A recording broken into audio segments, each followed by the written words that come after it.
हे कृष्ण करुणा सिंधु दीन बंधु जगतपते गोपेश गोपिका कांत राधाकांत नमोस्तुते। भक्त भक्ति भगवंत गुरु चतुर नाम बपुए तिनके पद वंदन किए नासे विघ्न हरे। वांछा कल्प तरुभ्यश्च कृपा सिन्धुभ्यैव च पतितानां पावनेभ्यो वैष्णवेभ्यो नमो नमः। जन्माद्यस्य हतोऽन्वयादितरतस्य चार्थेष्वभिज्ञः स्वराट् तेने ब्रह्महृदायादिकवये मुह्यन्ति यत्सूरयः। तेजो वारिमृदां यथा विनिमयो यत्र त्रिसर्गो मृषा धाम्ना स्वेन सदा निरस्तकुहकं सत्यं परं धीमहि। हर्षः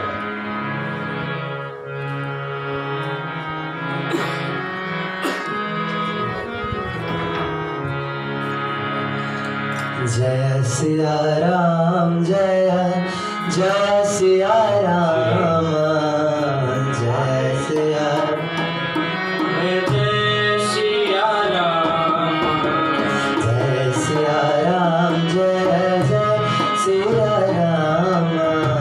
जय सिया राम जय जय सिया राम जय सिया राम जय जय सिया राम जय सिया राम जय जय सिया राम जय सिया राम जय जय सिया राम जय सिया राम जय जय सिया राम जय सिया राम जय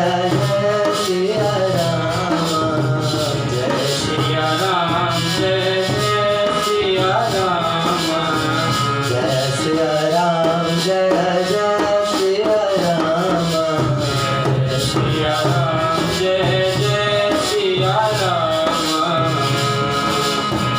मंगल भवन मंगलहारी मंगल भवन मंगलहारी प्रभु दशरथ अजर बिहारी प्रभु दशरथ अजर बिहारी जय सिया राम जय जय सिया राम जय सिया राम जय जय सिया राम जय सिया राम जय जय सिया राम जय सिया राम जय जय सिया राम।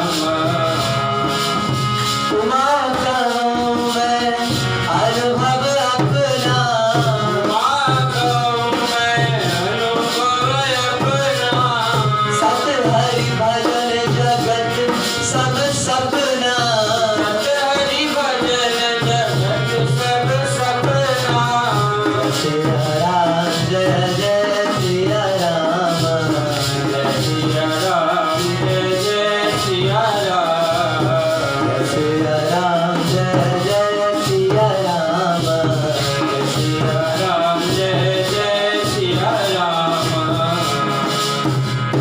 श्री राधा दीदी की जय, श्री राधा मदन मोहन सरकार की जय, श्री गौरी शंकर भगवान की जय, श्री हनुमान जी महाराज की जय, भारत माता की जय, जगत गुरु द्वाराचार्य मलुपीठाधीश्वर सदगुरु डॉक्टर राजेंद्र दास देवाचार्य जी महाराज की जय, सभी संत हरिभक्तों की जय, संदास बाबा की जय, जय जय श्री राधे जय जय श्री सीताराम, हर हर महादेव।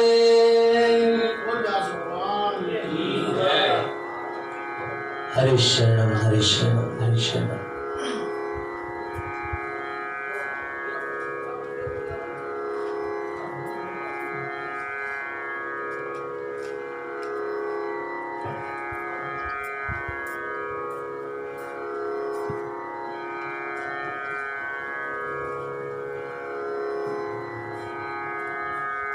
की कथा में श्री गोकर्ण जी और धुंधुकारी जी के प्रसंग से श्रीमद् भागवत कथा महात्म की चर्चा हो रही है। आज 8वां दिन है। अभी तक श्री धुंधुकारी के वजह से पिता का वनगमन, माता कुएं में कूद करके मर गई और धुंधुकारी जी उनकी 5 वेश्याओं ने मिलकर के हत्या कर दी। गोकर्ण जी के आने पर वो दिखा और दिखने के बाद अपनी स्थिति बता रहा था। उसी में ये प्रसंग आया कि भैया आप कह रहे हैं कि मैंने गया में श्राद्ध किया है, लेकिन मेरी मुक्ति तो करोड़ों गया श्राद्ध से भी नहीं हो सकती, क्योंकि मैं उस गोत्र का हूं ही नहीं। जिस गोत्र के लिए आप नाम देके करते हैं तो नहीं हो सकती मेरी मुक्ति। नहीं तो गया की बड़ी महिमा है, वहां केवल कोई दर्शन भी करावे तो उसके पूर्वज सदा सदा के लिए अक्षय तृप्ति को प्राप्त हो जाते हैं। एक बार केवल श्राद्ध कर दे तो जीवन भर अगर नहीं भी कर पाए तो भी समझो पूर्ण हो गया, जीवन भर के लिए अक्षय प्राप्त हो गया, अक्षय लोक उनके पितरों को प्राप्त हो गया। ये एक असुर हुआ जिसका नाम हुआ गय, उसी को गयासुर कहते थे लोग।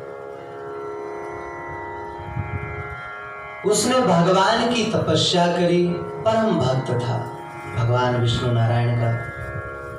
उसने भगवान की तपस्या कई हजार वर्ष तक, और भगवान प्रकट भय, बोले गयासुर क्या चाहिए तुम्हें?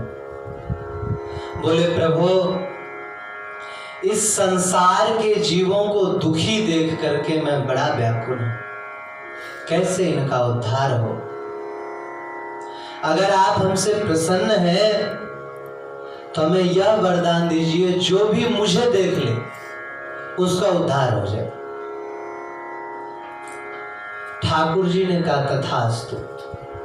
और सुना है कि गयासुर जो है शायद 100 योजन से भी ज्यादा ऊंचा था। 100 योजन माने हो गया 1200 किलोमीटर, इतना तो लंबाई थी उसकी। तो और कुछ शास्त्रों में तो 1000 से भी ऊपर आया है वर्ण। तो इतना लंबा आदमी 1200 किलोमीटर मायने रखता है। इतना लंबा आदमी कहीं से खड़ा हो जाए तो पृथ्वी पे एक छोर से दूसरे छोर तक प्राय तो दिखेगा ही, निचले छोर पे भले ही ना दिखे। और वो घूमता फिरता रहे तो सब उसका दर्शन कर लेंगे।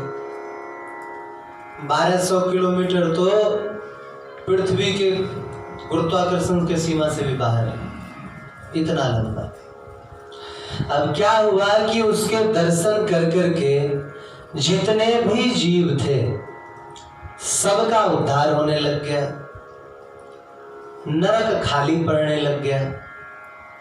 कोई भी जीव नरकी योनियों में या नरक में नहीं जाता था।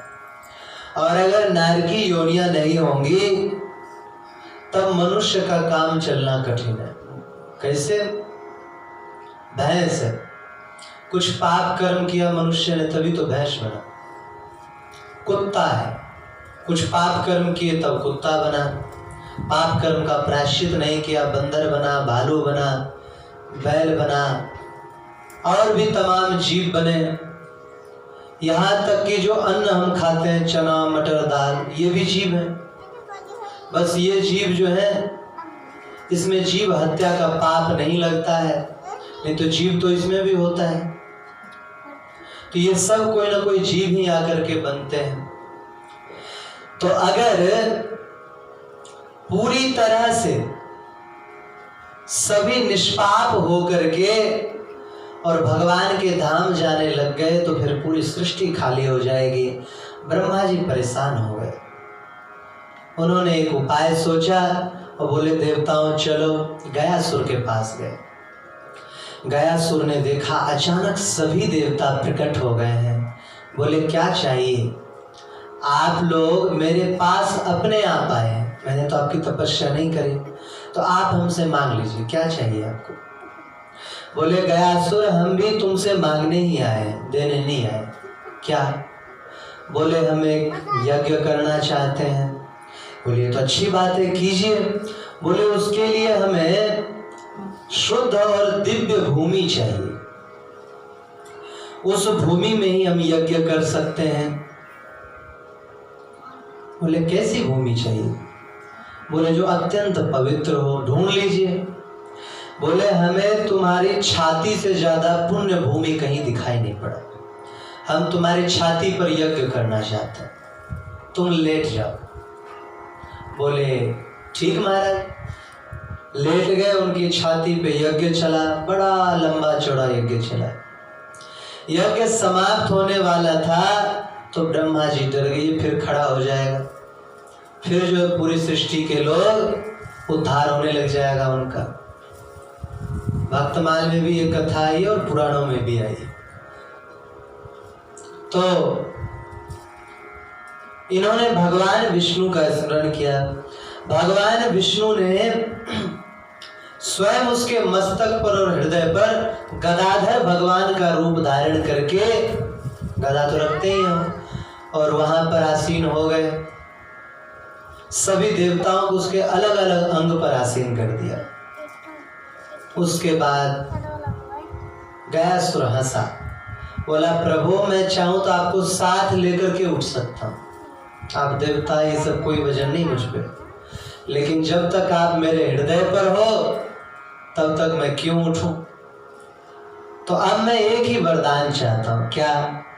जो कोई गया में आकर के पिंडदान कर दे, उसके पितरों की अक्षय तृप्ति हो जाए, उसकी कुगति ना हो।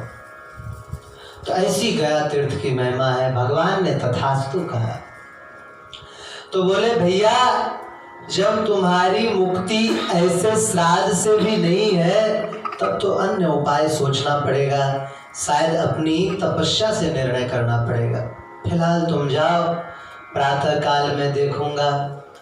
वो प्रेत तो वहां से अंतर ध्यान हो गया। इधर हरे शरण हरे शरण।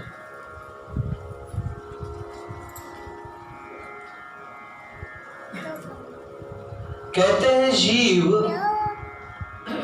अपने कर्मों के कारण ऊंची नीची योनियों में भटकता रहता है। भगवान की कृपा से कोई दयालु परोपकारी संत मिल जाए और उनकी वो शरण में चला जाए तो उसके भवबंधन कट जाता है। जो भी संतों की शरण में गया उसका नाम हुआ और आज तक लोग उसे याद करते हैं। शिवाजी राजे इतने बड़े वीर बहादुर, हिंदुत्व के सूर्य, मराठा, और वो भी समर्थ सदगुरु रामदास जी महाराज के शिष्य थे। और समर्थ गुरु रामदास जी महाराज हनुमान जी के ही अवतार थे। तो संत के चरणों में गया। एक बार तो कहते हैं तुकाराम जी का दर्शन करने गए शिवाजी महाराज। अब क्या होता है ना कि हिंदू में गद्दारों की कमी नहीं है। किसी गद्दार ने छुप करके बता दिया कि आज दर्शन करने आए हैं। श्री तुकाराम जी महाराज बड़ा सुंदर कीर्तन करते थे और बड़े दिव्य संत थे, बहुत ऊंचे संत थे। ऐसे नाम जापक संत कि जहां से गुजर जाए, एक बहुत अद्भुत घटना है। उनकी पत्नी उनके लिए भोजन लेके जाती थी। आलंदी के आसपास भंडारा, डूंगर आदि 3 पहाड़, उन तीनों में से किसी पे वो भजन करने जाते थे, किसी एक पे। और तीनों पहाड़ों के बीच में कई कई किलोमीटर के फासले। हम रह के आए हैं उसमें थोड़े दिन। अब पत्नी को कैसे पता चले कि किस पर्वत पर वो गए हैं? और सभी पर्वत पे देखना तो बड़ा भारी पड़ जाएगा, और एक ही जगह से तीनों का रास्ता जाता था।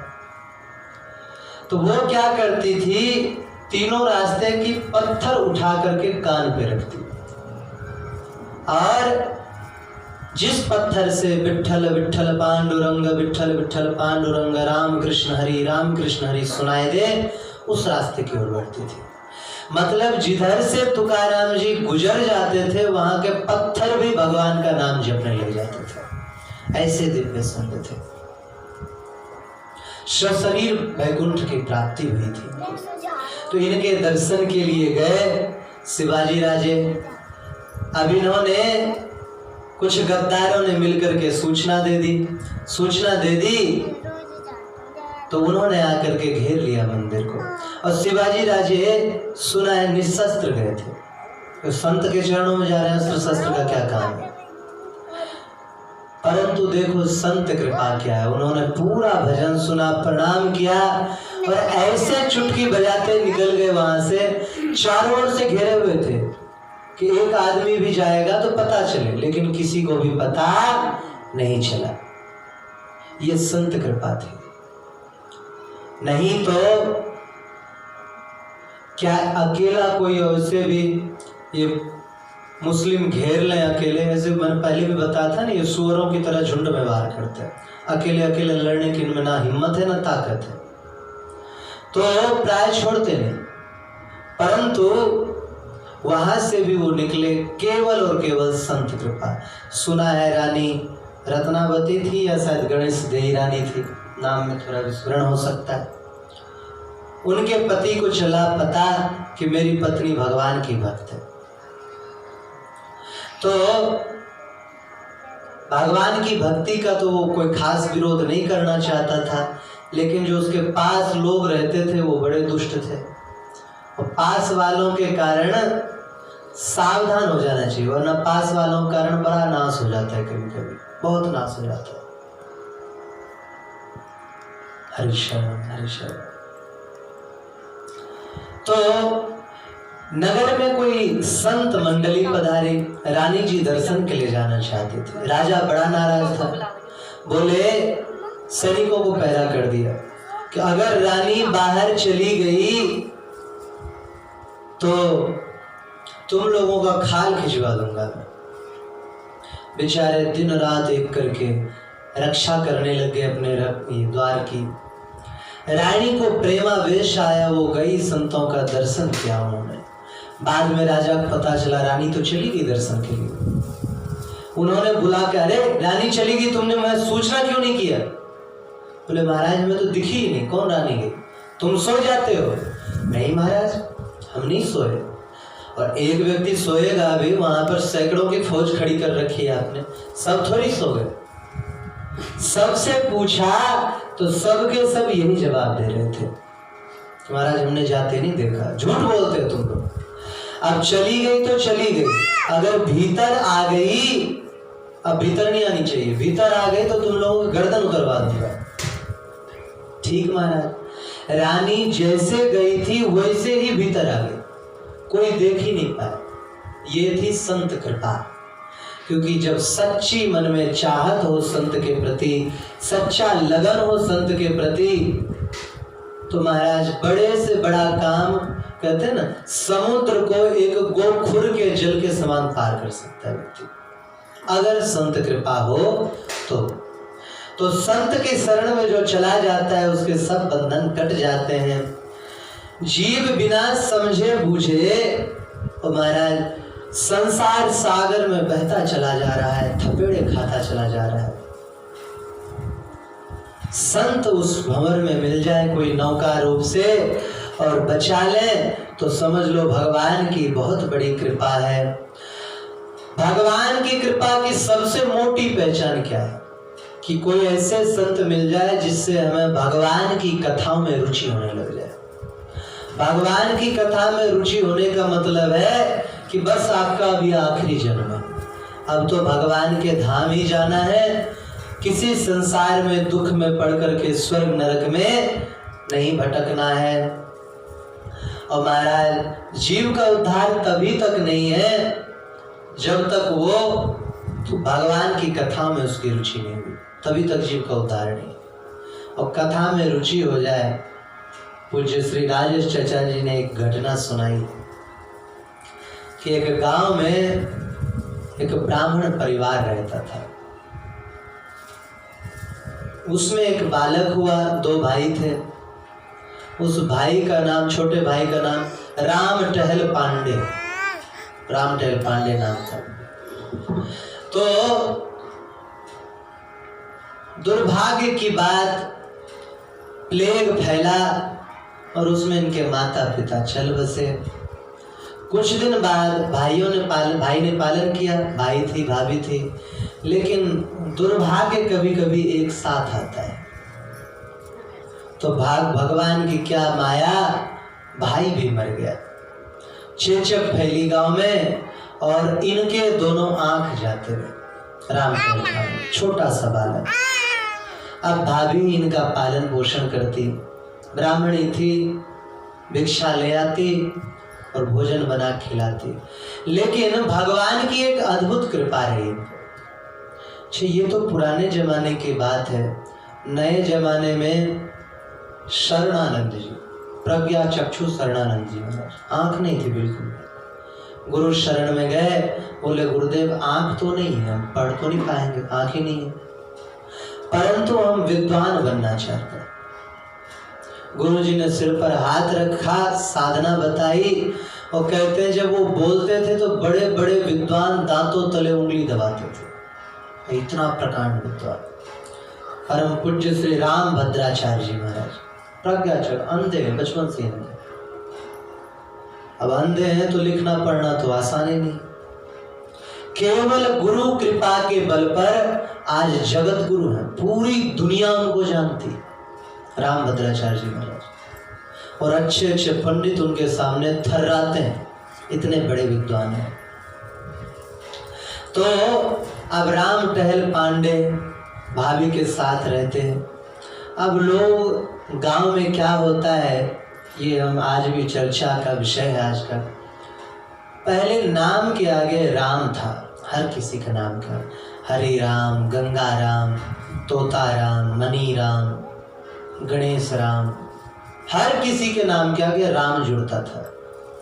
धीरे धीरे लोगों ने, खासकर हमारे हिंदू समाज ने, अपने नाम के आगे से राम हटा दिए फालतू के अभिमान में, और रिंको, टिंको, पिंको, चिंको, जाने क्या क्या नाम रखने लगे, व्यर्थ के नाम, जिस नाम का कोई भी अर्थ ही नहीं, कोई मतलब नहीं। और अजीब अजीब नाम, पप्पू, पप पता है किसे कहते हैं? लैटिन का शब्द है पप। पप कहते हैं कुत्ते को। अब पप्पू, पप्पू मतलब कुत्ता, और नाम रखते हैं आजकल लोग। अरे चलो रख भी लिया तो राम लगाने की जो पद्धति थी वो बड़ी अच्छी पद्धति थी। पप्पू राम, हर नाम के आगे राम लगता था कभी। अब भी राजस्थान में कुछ जगह परंपरा है, गोपी राम, गणेश राम, नवल राम, राम लगाते हैं। और हो सके तो ये परंपरा हम लोगों को फिर से आरंभ करनी चाहिए। हर नाम के आगे राम अवश्य जुड़ना चाहिए। कैसा भी नाम हो उसके आगे राम अवश्य जुड़ना चाहिए। नाम क्या है? हमारी पहचान है, हम हिंदुओं की पहचान है। हमारे पूर्वज राम जी थे, हमारे इष्ट, हमारे राजा राम जी। हम लोग राम राज्य के जीव हैं, हम लोग राम राज्य की प्रजा हैं, इसलिए हर नाम के आगे राम अवश्य लगना चाहिए। तो राम टहल पांडे का नाम राम टहल पांडे था, परंतु लोगों ने, मूर्ख लोग और फिर जो गरीब होते हैं उन बेचारों का नाम तो ऐसे ही बिगड़ा पड़ा रहता है, और गांव में तो ऐसे भी नाम बिगाड़ देते हैं। गुरुजी ने नाम रख दिया राम कृष्ण दास। अब माता जी ने प्यार का नाम रख दिया रमुआ। गुरुजी ने नाम रख दिया लाल कृष्ण दास। अब लल्लू बुलाने लगे। लल्लू, अरे प्यार के नाम है या फिर बिगाड़ने वाले नाम है? प्यार के नाम क्या भगवान के नाम प्यार के नहीं हो सकते? अवश्य हो सकते हैं। हम वैष्णवों में जितने भी नाम रखते हैं, एक गांव है करहला, प्राय लोगों के नाम है। बड़ा आश्चर्य हुआ, छोटा बच्चा, बड़ा बूढ़ा, पत्नी पति, सबके नाम प्राय भगवान पे मिले, सबके, और भगवान पे ही नाम रखते हैं सबके सब लोग, और परंपरा बना रखी है उन्होंने, भगवान का ही नाम रखेंगे। तो जो भी कोई नाम उच्चारण करेगा, किसी को बुलाएगा, तो भगवान का नाम सहज रूप से निकलेगा। अब मरते मरते बेटे में आसक्ति होगी, बाप की या माँ की या भाई की, भाई में हो गई आसक्ति, मरते समय भी अपने भाई को याद करेगा, नाम याद रहेगा, उसका उद्धार हो जाएगा। अब रिंकू, टिंकू, चिंकू, पप्पू, डबलू, बबलू, इस सब से क्या भगवान का नाम याद आएगा? कुछ भी याद नहीं आएगा। तो राम टहल पांडे को लोगों ने टहलुआ कर दिया ना, टहलुआ। अब बेचारे राम टहल पांडे जी, लेकिन भगवान की कृपा भई और उन्हें भगवान की कथाओं में रुचि हो गई।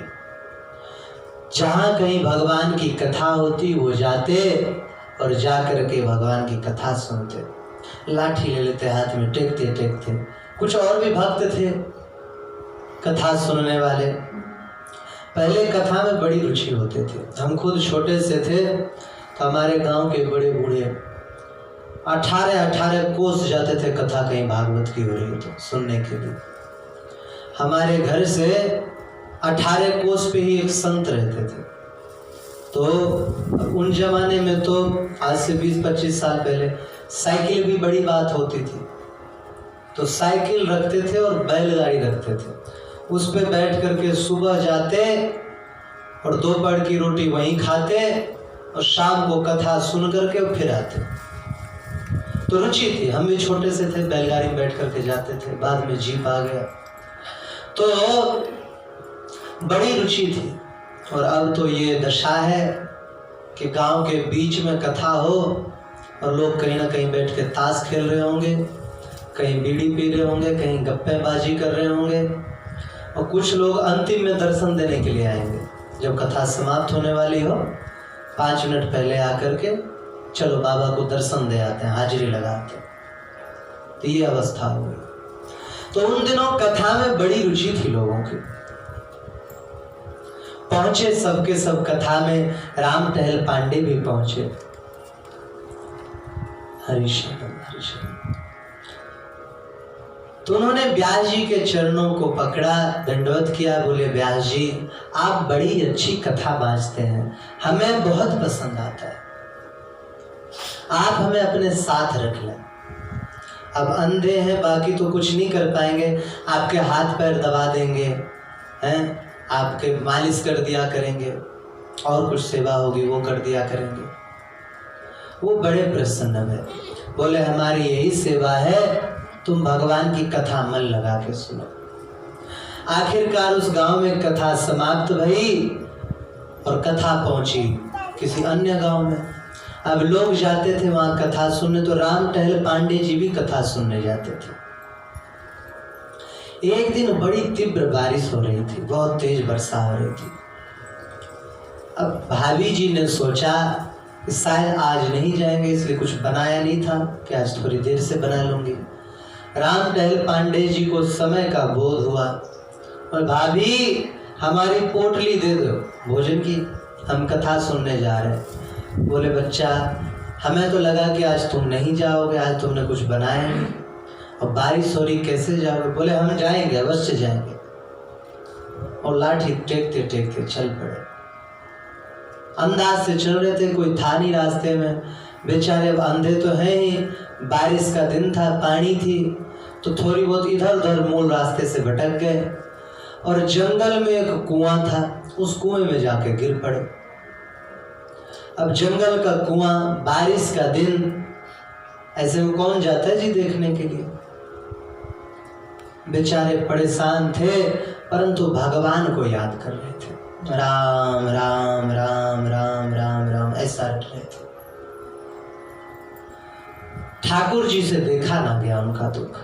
ठाकुर जी आए किसी व्यक्ति के रूप में और आकर, अरे भगत जी, अरे भैया कौन हो, बताए हम फलाने भगत हैं।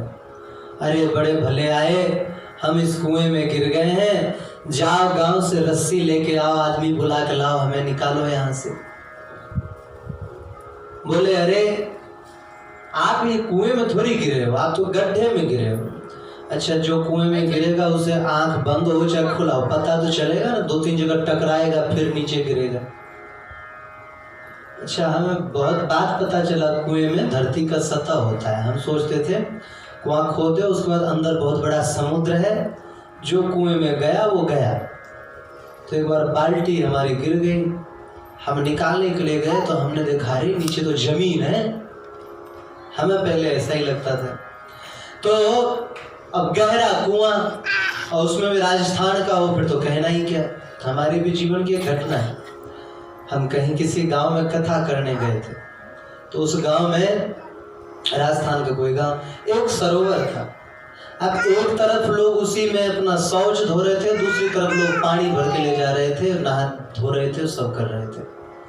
हमने कहा रे मैं नहीं नहाऊंगा इसमें, मैं तो अपना, और कोई व्यवस्था? बोले बाबा कुआं है थोड़ी दूर पे, जाओ कुएं से निकाल लो। हम गए, देखा वहाँ तो रस्सी का ढेर पड़ा था, झांका लेकिन नीचे कुछ दिखा नहीं, बड़ा गहरा कुआं।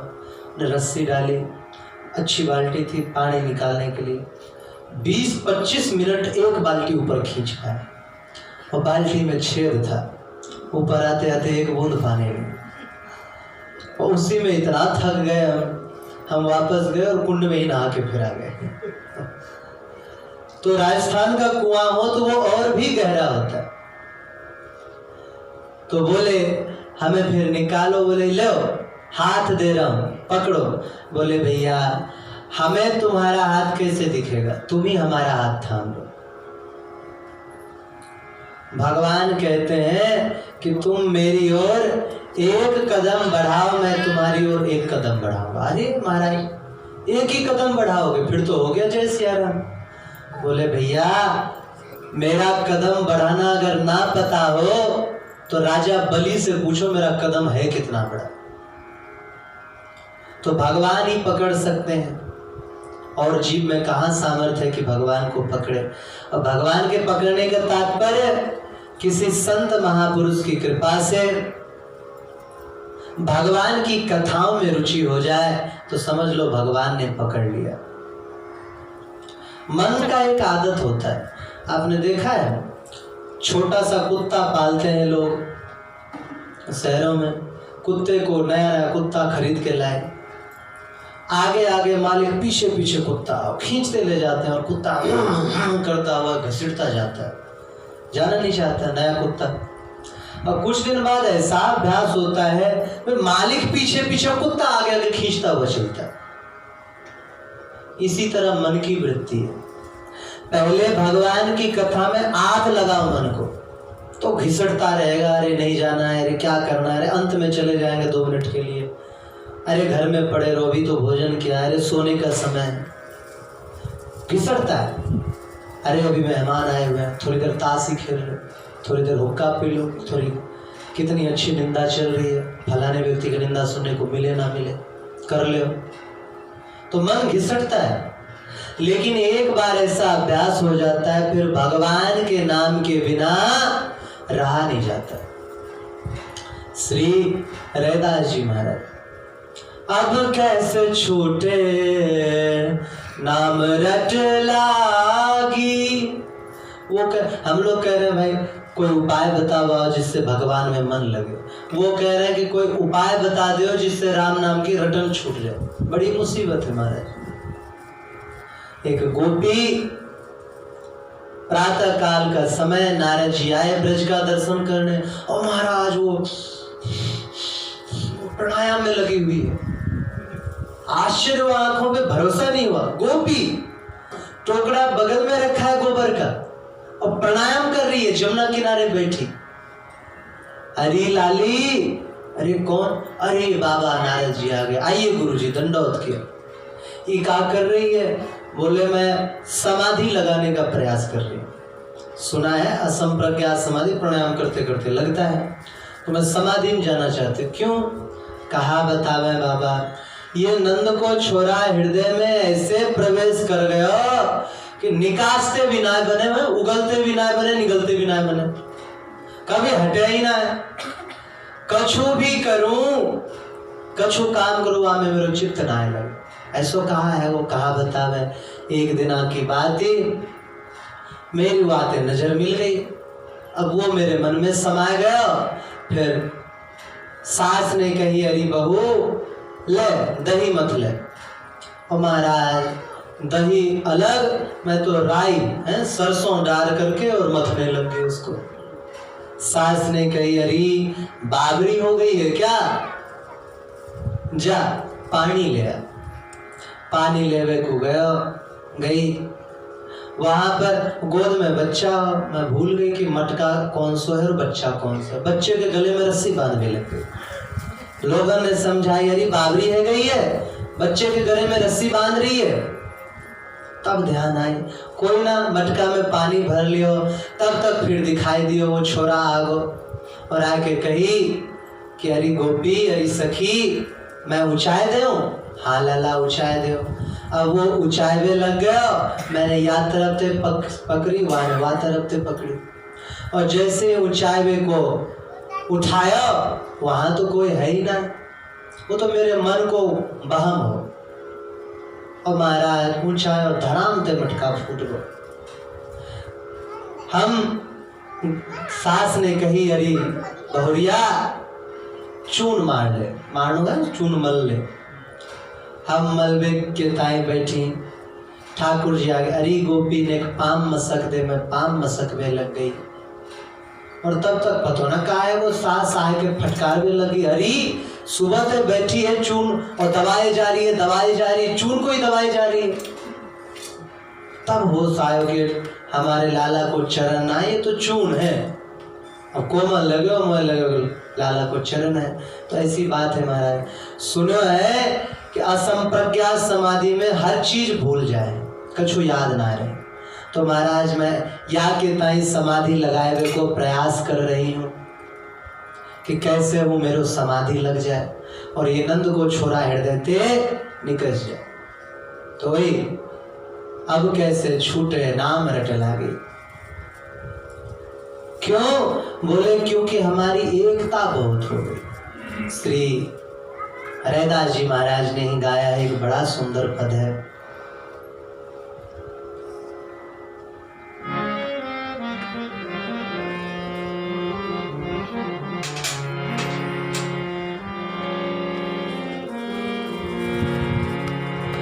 प्रभु जी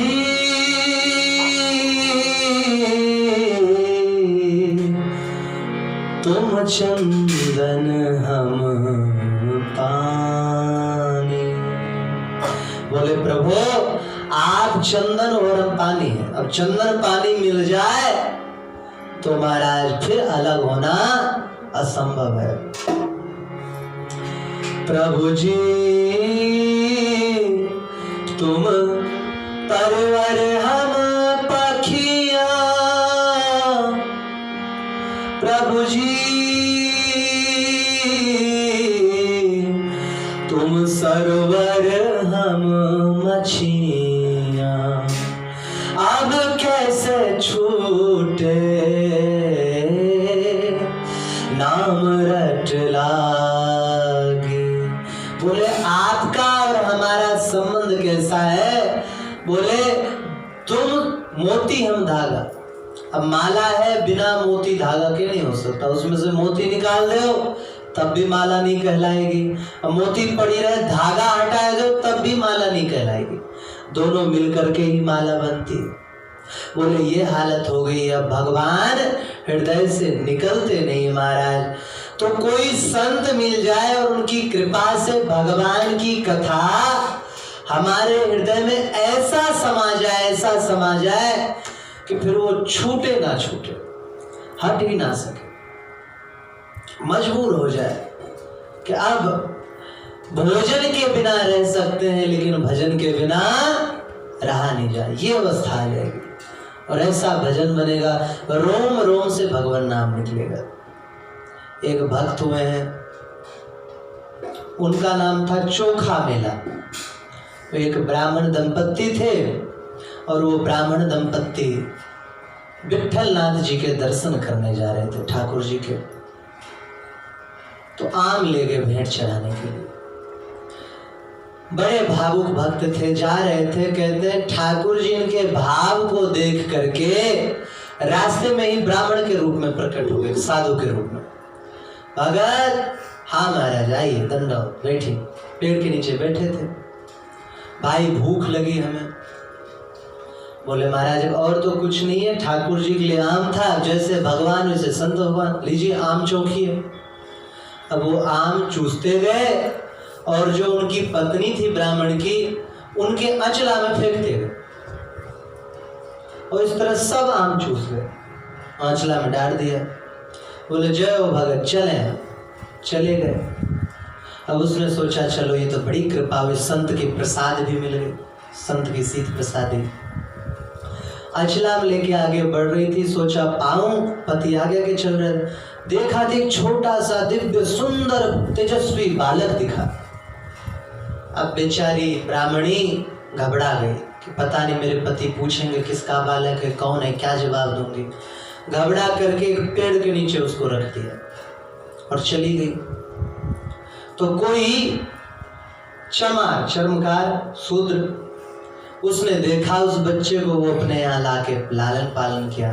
तो क्योंकि ये भगवान ने ये भगवान क्या कहते हैं इनको, मराठी भाषा में चूसने को चोखना कहते हैं।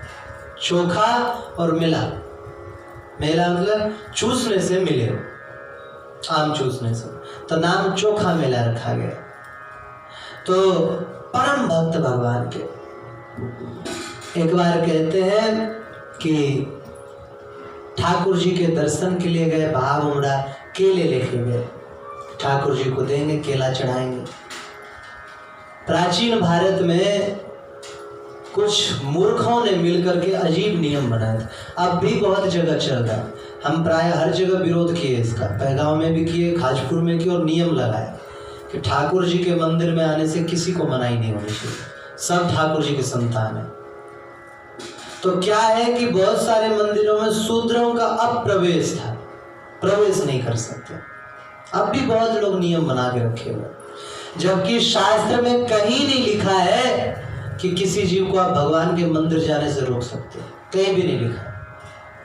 और दशा लोगों के देखिए, यही बताया गया कि अपने भोज भंडारों में मुसलमानों को बुलाएंगे, चमारों को नहीं बुलाएंगे। ये दशा है, अपने भाइयों को नहीं बुलाएंगे, वो अपवित्र हैं। अरे मुझे तो आज तक समझ में नहीं आई, 2 आंख, 2 नाक, 2 कान हैं और 1 मुंह और हाथ पैर सिर, सबरे तो वही है। क्या अंतर है उनमें और हमें? अलग जाति में पैदा हुए तो क्या मतलब है इन बातों का? अलग जाति में पैदा हुआ, क्या भगवान ने कोई जाति छोटी और बड़ी बनाई थी क्या? भगवान ने जातियां बनाई थी क्या? नहीं बनाई। वो एक समाज की व्यवस्था मनु जी महाराज ने नियम दिया कि सब कोई अगर सब काम करोगे तो लोग बेरोजगार हो जाएंगे। तो कुछ लोगों कहा कि आप जो ब्राह्मण वृंद हैं, आप बच्चों को पढ़ाइए, शिक्षा दीजिए, यज्ञ याग करवाइए और हम लोग आपका पालन कर लेंगे। ठीक महाराज। और लोग आए, 100 में से 25 ब्राह्मण बना दिए, बाकी बोले हम क्या करें? बोले ठीक है, आप राजा बन जाइए, क्षत्रिय धर्म का पालन कीजिए और रक्षा कीजिए सबकी। ठीक महाराज। फिर उसमें से 25% और आए, हम बोले आप लोग क्योंकि ब्राह्मण यज्ञ कराएंगे, शिक्षा देंगे और राजा रक्षा करेगा, क्षत्रिय सैनिक रक्षा करेंगे, तो आप इन सब का पालन करेंगे। कैसे? कृषि, गौरक्ष, वाणिज्य, गाय पालन करें, कृषि मतलब खेती करें, और वाणिज्य व्यापार करें, तो वैश्य सबका पालन करेगा। चौथा वर्ण आया, क्या करें महाराज? बोले भैया सबसे बड़ा दायित्व तो तुम पे है। ये तीनों तो सब काम कर रहे हैं, लेकिन इन तीनों की सेवा करने का दायित्व तुम्हारा है। इन तीनों की सेवा करने का दायित्व। और इस तरह 4 वर्णों की रचना हुई। इसमें कोई छोटा नहीं था, कोई बड़ा नहीं था। अगर ऐसा कुछ होता तो भगवान श्री कृष्ण ने राजसूय यज्ञ में युधिष्ठिर महाराज के सब ने सब सेवा चुनी। इन्होंने क्या चुना पता है? सभी महात्माओं के चरण धोने की। सभी महात्मा पत्तल उठाते थे। तो क्या भगवान श्री कृष्ण हीन हो गए? हो सकते हैं कभी हीन। और खासकर जिसमें भगवत भक्ति हो वो कभी हीन हो सकता है क्या? ठाकुर जी के मुख है ब्राह्मण, ठाकुर जी की भुजाएं क्षत्रिय। देखो मुख ब्राह्मण कैसे, आपको कोई भी ब्राह्मण मतलब विद्या।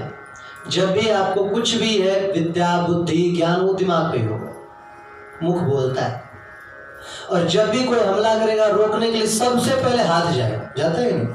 सबसे पहले तो हाथ क्षत्रिय, पेट वैश्य। बनिया का क्या काम होता है? यहां से लेना वहां देना। अब पेट में क्या होता है? भोजन गया, रस का पाचन और पूरे शरीर को एनर्जी गई, ऊर्जा गई। और पैर शूद्र, पैर शूद्र है। क्यों? क्योंकि चरण। अच्छा एक चीज और देख लो, चरण जो है इन सभी अंगों से श्रेष्ठ अगर आपको के नहीं है तो ठीक है, चरण हटा दो। आप किसी काम के रहोगे क्या? किसी भी काम के नहीं रहोगे। चरण पे ही पूरे शरीर का भार होता है। किसी ने हमें कहा था कभी, ये कहा कि अरे महाराज आपके यहाँ तो शूद्रों को कोई मान्यता नहीं। मैंने कहा क्या बात कर रहे हो?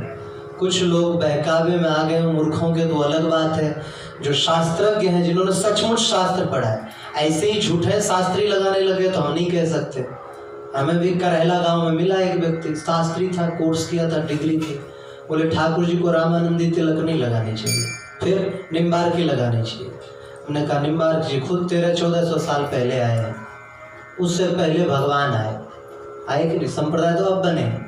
और तिलक भक्त अपने भाव से बनाया, जो भी बनाया। तो ठाकुर जी को कौन सा तिलक लगाएंगे नहीं लगाएंगे, उसमें शास्त्र तो कहीं थोड़ी कुछ कह रहे हैं। ऊर्ध्वपुंड होना चाहिए, ऊपर की ओर होना चाहिए।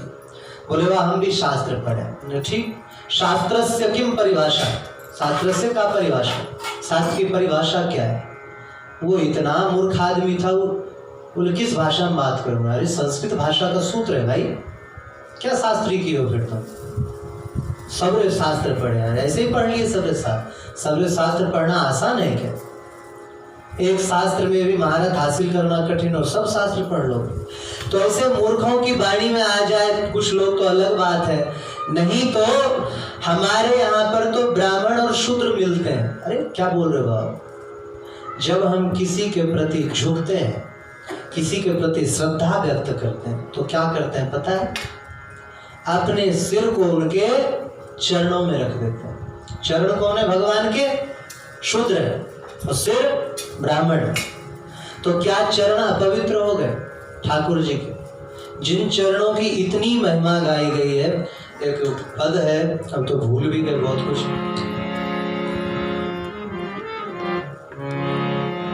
चरण कमल बंदो हरि राय। बोले भगवान के चरण कमल की हम वंदना करते हैं। कैसे चरण कमल है ठाकुर जी के? बोले बड़ी दिव्य महिमा है ठाकुर जी के चरणों की।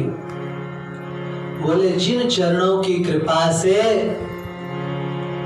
पद पूरा स्मरण में नहीं आ रहा है हमें, जेहि चरणन ते, नहीं वो अलग है, हरिशरण। चरण कमल बंदो हरि राय।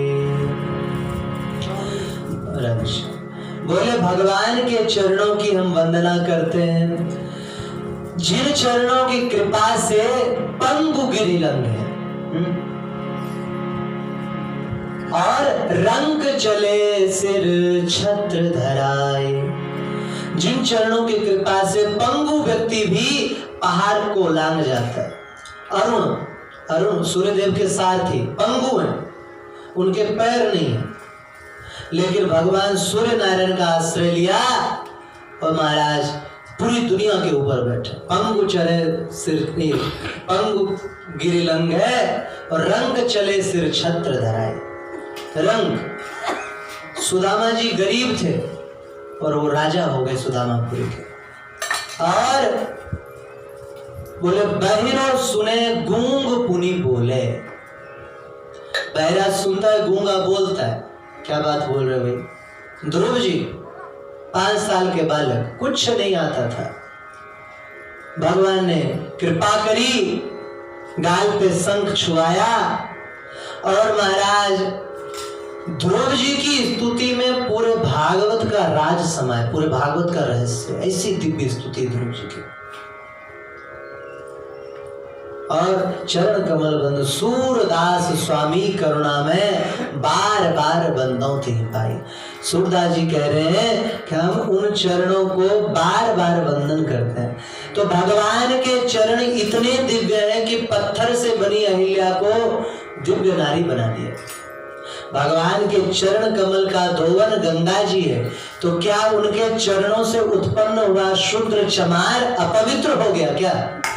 कैसे अपवित्र हुआ? और अगर वो अपवित्र हुआ तो जो म्लेच्छों के हाथ का जल पीते हैं, उनको अपने घर में घुसाते हैं, उनके घर में बैठ के भोजन करते हैं, वो ठाकुर और क्षत्रिय जादव कोई भी हो, पवित्र कैसे हो गया? वो तो महापवित्र हो गया, उसका धर्म भ्रष्ट हो गया। तो कभी भी ऐसा नहीं करना चाहिए कि शूद्रों को मंदिर में प्रवेश ना मिले। तो हम बता रहे थे चोखा मेला जी, केला लेके गए, केला लेकर के गए और जाकर के ठाकुर जी के यहाँ पर किसी ने देख लिया, अरे ये तो चमार है, हमारा धक्के दे के बाहर निकाला।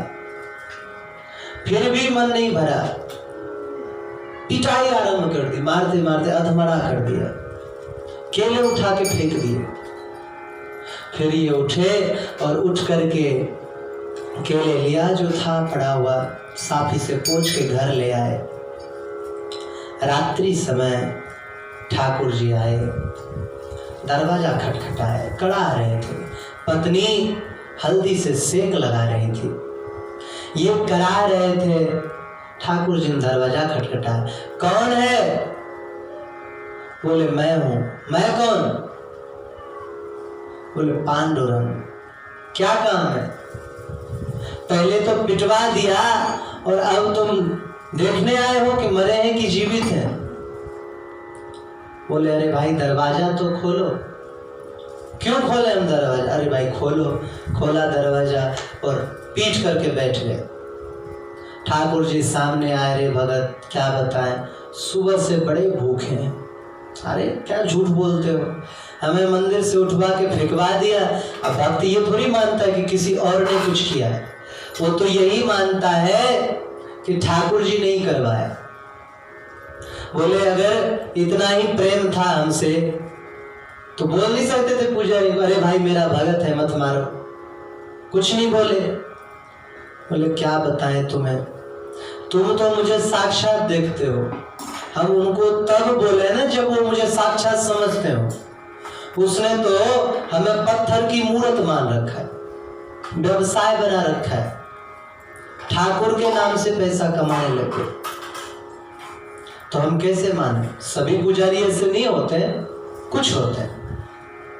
तो बोले भगत बहुत भूख लगी है, बाकी बातें ज्ञान ध्यान की बाद में करना, कुछ खाने को दो। बोले क्यों? वहां खाने को नहीं मिली, दिन भर 56 भोग लगता है। बोले आज सुबह से एक दाना नहीं मिला, कुछ नहीं, केला खाने की बड़ी इच्छा है। अब बेचारे कब तक नाराज रहते ठाकुर जी से, प्रेम से उनको बिठा करके छील छील के केला खिलाया। 1 दर्जन केला खा गए ठाकुर जी को, 2 दर्जन पड़ा था। बोले लाओ इसको भी दे दो, साफी बांध दो हमारी। बोले अरे ये भी कोई बात हुई? खिला भी दे और ले जाने के लिए साथ भी दे दो, बांधने की क्या जरूरत है। बोले कि हमारी जो बहू है रुक्मिणी, वो भी तो बेचारी भूखी है, पूछेगी कि कहाँ गए थे, हम बताएंगे वहां गए थे, हम खा पी के आए। वो बोले महाराज खुद खा लिए, हमें भूखा रखा, बांध दे। बांध करके ले आए। इधर ठाकुर जी का प्रातः काल पट खुला तो देखा अकेले पड़े। पुजारियों देखा, अरे लग रहा है कि उस चमार ने मंदिर में घुस करके मंदिर अपवित्र कर दिया। अब बुद्धि थी नहीं, दरवाजा बंद है बाहर से, कैसे कोई अंदर घुसेगा, ताला लगी हुई है। फिर घर में गए, फिर पिटाई करी और वापस मंदिर आए। ठाकुर जी ने दरवाजा बंद कर लिया। बड़ा प्रयास किया, खुले ही नहीं। आकाशवाणी करी, तुम लोग मनुष्य नहीं हो, तुम लोग असुर हो। जो व्यक्ति एक दूसरे को देख करके राम राम श्याम श्याम ना कहे, उसे भी समझ लो असुर है। असुर की तरह बस मुंह उठा इधर से उधर डोल रहे, भैंस की तरह। भैंस भी दूसरे भैंस को देख के हुआएं हुआएं चिल्लाने लग जाती है, लेकिन असुर तो कुछ भी नहीं मारा। आज हमें बड़ा अच्छा लगा ये बात। राम हरि जी बैठे थे पीछे बाइक पे, जा रहे थे हम कहीं, तो ट्रैक्टर से लोग गुजरे, बहुत सारे लोग चुपचाप गुजरे। बोले बताओ निशाचर की तरह जा रहे हैं, राम राम नहीं, राधे राधे कुछ भी नहीं। तो जो मनुष्य होगा सचमुच में राम राम राधे राधे कुछ तो करेगा। बोले तुम निशाचर हो, तुमने मेरे भक्त को पीटा है, मेरे शरीर में पीड़ा हो रही है। लोग हाय हाय खाने लग गए। क्या करें महाराज, क्षमा करो, कैसे कोई भी उपाय बताओ। बोले अगर हमें प्रसन्न करना चाहते हो तो जाओ हमारे भक्त को पालकी में कंधे पे बिठा के लाओ। और सब पुजारी गए और क्षमा मांग करके और पालकी में जबरदस्ती बिठाया और बिठा करके एकदम महाराज नगर फेरी कीर्तन करते हुए उनको लाए। तब ठाकुर जी प्रसन्न हुए। तो बोलते हैं उनके जीवन की एक घटना बता रहे थे, उन्हीं में उनका चरित्र भी आ गया। घटना ये थी कि वो घर बनाया करते थे, घर बनाते थे। अब घर का दीवार ढह गया, उसमें दब के मर गए दब के। तो बहुत सारे लोग मरे और कई दिन बाद उस सफाई भई तो लाश तो खत्म हो चुकी थी, हड्डी हड्डी निकला। अब कैसे पहचाने उनकी हड्डी कौन सा? नामदेव जी, तुकाराम जी, ज्ञानदेव जी, बड़े बड़े संत गए भाई। चोखा मेले जी का शरीर पूरा हो गया, कैसे उनका संस्कार करें, समाधि दें। किसी तब तक नामदेव जी का हम बताते हैं क्या, सभी हड्डी को कान में लगा के देखो। जिस हड्डी से भगवान का नाम सुनाई दे समझ लेना वो चोखा मेला किया। लोगों का अद्भुत लगा और लगा के देखा तो जो भी चोखा मेला की हड्डी थी वो महाराज विट्ठल विट्ठल रुखमाए विट्ठल रुखमाए, ऐसा महाराज भगवान का नाम अखंड चल रहा था उन हड्डियों से। और फिर निकाल करके उनकी समाधि दी।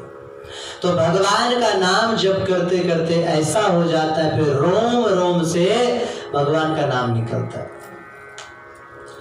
कबीरदास जी ने सुना कि जनाबाई बड़ी भक्ता है, बहुत बड़ी भक्त है। उनके दर्शन के लिए चले, दर्शन के लिए आए। तो ये भी बड़ी दिव्य भक्त थी, बहुत दिव्य भक्त। नामदेव जी क्या रहती थी, ठाकुर जी इनके साथ लग करके काम करवाते, बर्तन धुलवाते। पहले जमाने में हाथ की चक्की थी, वो चक्की चलवाते और कपड़े धुलवाते। बड़ी दिव्य भक्ता थी। इनका पूरा चरित्र नहीं कहेंगे, समय फिर आगे कथा नहीं बढ़ेगा। तो कबीरदास जी गए दर्शन के लिए, देखा वो एक बिटोरे पर खड़ी कंडों के लिए लड़ रही है। अरे ये मेरे कंडे, वो कहे मेरे कंडे, ये कहे मेरे कंडे। कबीरदास जी को लगा ये भी अजीब भक्त है, बताओ एक कंडे के लिए लड़ रही है। तो कबीरदास जी महाराज ने कहा, जनाबाई जी क्या प्रमाण है कि वो कंडे आपके हैं जो उसके पास है? बोले मेरे कंधे में विट्ठल विट्ठल की ध्वनि आ रही होगी, सुन के देख ले। और सुन के देखा, आश्चर्य, जो भी इनके कंडे थे उन सब में विट्ठल की ध्वनि आ रही थी। तो भगवान का जो भक्त है वो जड़ को भी चैतन्य कर देता है। तो भगवान का नाम लेते लेते, भगवान की कथा सुनते सुनते एक समय ऐसी अवस्था आती है कि महाराज भगवान का नाम और भगवान का कीर्तन, भगवान की कथा छोड़े नहीं छूटता, कैसे भी प्रयास करो। हमारे एक मित्र हैं, वो कथा सुनते हैं बहुत, 3-4 बड़े बड़े वो फोन रख रखे हैं और वो रख रखे हैं, रेडियो सुनते ही रहते हैं। मुझे तो ऐसा लगता है 18-20 घंटा रोज सुनते हैं, बहुत नित्य नियम से। उनका नाम है हनुमान दास जी महाराज, बड़े बूढ़े संत, पहले एक खरीदा था फिर कई खरीद लिए। तो वो बहुत अद्भुत संत है, दिव्य संत है महाराज, बहुत दिव्य संत है। हमारे पास रहते थे, जंगल वाला जो आश्रम यहाँ पहाड़ के किनारे, और 7-7.25 या शायद 7.5 फुट की हाइट हो, बहुत लंबे थे। हम तो उनके शायद कमर भराते थे, बहुत लंबे, और शरीर एकदम तगड़ा। हनुमान दास जैसा नाम था वैसे ही शरीर उनका, हनुमान जी थे, बहुत विशाल शरीर वाले। और प्रातः काल 2 बजे उठ जाते, हमें भी उठाते, पंडित जी उठो, हम उठ जाते। उस समय गुरु जी से नहीं जुड़े थे, तो उस क्षेत्र में पंडित जी कहते थे लोग। तो ये पंडित जी कहने की भी कई वो है। एक आश्रम पे हम लोग रहते थे, मोटे मोटे थे, मोटापा कम किया था, तो खाते और पड़े रहते, तो लोग उस आश्रम को एक बेजार आश्रम कहते थे। और हम थोड़े से ज्ञानी ध्यानी वालों में से थे, तो संध्या वंदन करते, सूर्य अर्घ करते और सोमवार व्रत करते हैं, तो बोलते ये बेजार का महंत है, बेजार ये सार है। तो पंडित जी बोलते थे सबके सब वहाँ। उन दिनों संध्या वंदन में बड़ी रुचि थी हमारी भी, खुल के बहुत देर देर तक करते थे। तो पंडित जी हाँ चलो भोजन तैयार करो। अब बड़ा सा परात था, उसमें 4-6 लीटर दूध डाला, 24-25 रोटी ऐसे ऐसे दांत नहीं थे उनके, और मीड़ करके और गला दिया। फिर हम नहाने धोने जाते, वो तब तक नहा धो के आके प्रसाद पाते। सीताराम।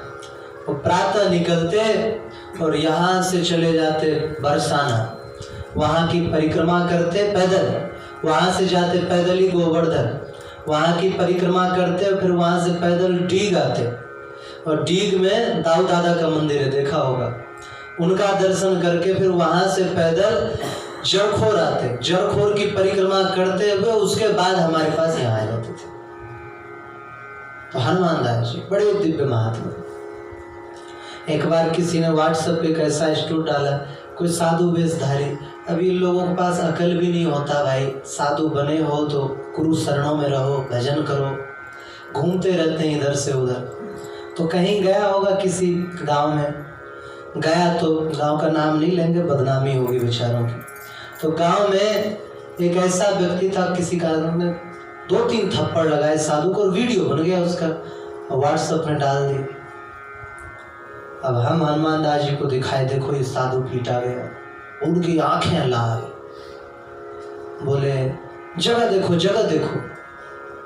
तो हमने देखा दुकान के पास वीडियो बनाए थे, दुकान पे फोन नंबर था, फोन नंबर को फिर वो ट्रू कॉलर में पता किया तो गांव का नाम पता चल गया। बाइक की व्यवस्था करो जल्दी। मैंने कहा महाराज अभी तो शाम हो रही, 10 बज रहे थे रात के।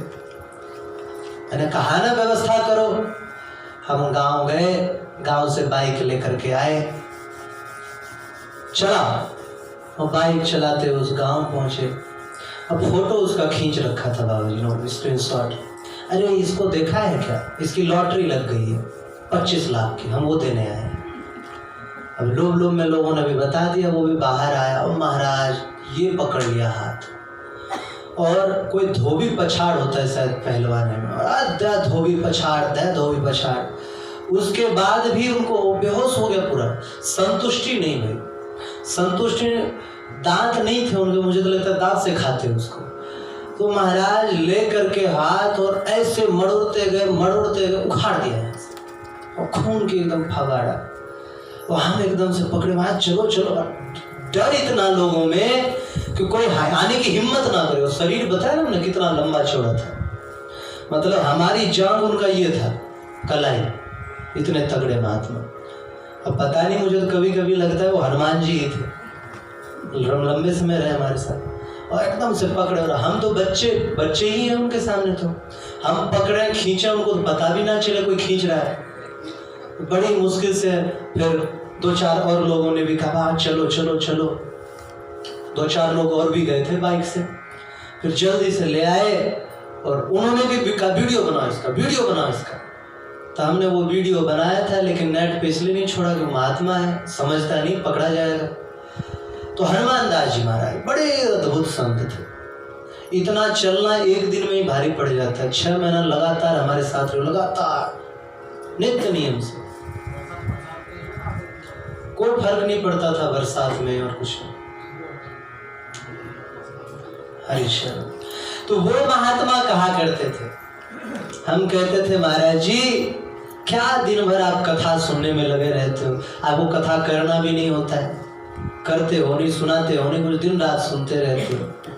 तो वो महात्मा कहते थे पंडित जी मैं भोजन के बिना 10 साल रह लूंगा, इतनी सामर्थ्य है हमें हनुमान जी की। और भक्त भी हनुमान जी के थे, श्री सीताराम श्री सीताराम, और आवाज बड़ी भारी थी उनकी, हम तो उनकी नकल भी नहीं कर सकते, ऐसे लगता था भीम गूंज रहा हो, भीम की आवाज। कभी कभी गाते थे तो वो हमारे कमरे में गाते थे तो मैं पहाड़ पे घूमने चला जाता था, और एकदम भयंकर आवाज थी उनकी।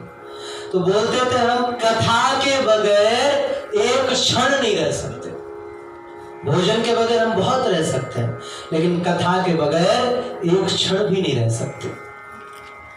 क्यों? क्योंकि उनका मन कथा में पग गया, रम गया पूरी तरह से। अद्भुत शक्ति थी उनके, उनकी तो बड़ी बहुत सारी कथाएं घटी, इधर घटना कुछ लोग उधर जानते भी हैं। तो हम कह रहे थे भगवान के भक्तों में और भगवान में, भगवान की कथा में जिसकी रुचि हुई नहीं कि समझो जीव का उद्धार हुआ, और जिसकी रुचि बिल्कुल भी नहीं है तो वो लाख साधन कर ले, वो यही नार की कीड़ा बना पड़ा रहेगा, उसे उसी में आनंद आएगा। हमने उस दिन सूकर की कथा बताई थी ना, नारद जी ने कहा वहां चलो बैकुंठ में बड़े आनंद, अरे महाराज वहां शौच मिलेगा खाने को, बोले नहीं वहां तो रसगुल्ले खाना, बोले फिर तो हम यही ठीक है। तो ऐसे जीव विषय वासना के मलमूत्र में ही भटकता रहेगा। सूत जी कहते हैं मुनियों, रामटेल पांडे, हाँ राम टहल पांडे जी महाराज, इनकी कथा में जुड़ते जुड़ते कितनी कथाएं चली। राम टहल पांडे जी की कथा में अत्यंत रुचि। ठाकुर जी ने हाथ पकड़ के निकाला बाहर, बोले भैया यहाँ तो बड़ी देर हो गई, आज तो लगता है कथा बहुत आगे बढ़ गई होगी। बोले नहीं भाई, हमारे व्यास जी बीमार हैं, आज कथा देर से शुरू हो गई, चलो तुम चलो आगे, मैं और लोगों को बुला लाता हूँ। और महाराज उनको आगे भेज दिया और ठाकुर जी वहाँ से अदृश्य हो गए। वो पहुँचे, उनके पहुँचने से पहले उनकी भाभी आई और भोजन की पोटली, व्यास जी ले भोजन की पोटली, राम टहल पांडे आज नहीं ला पाए थे, और भोजन की पोटली रखी। क्या है आप बीमार हैं क्या? हाँ ले ठाकुर जी की प्रसादी तुलसी लाई, तुलसी पान पत्ता दिया तो खा के पूरी तरह से स्वस्थ हो गए। तब तक राम टहल पांडे जी आए, बताए सी बात। तो इन्होंने कहा कि तुम्हारी भाभी आई थी भोजन देने के लिए।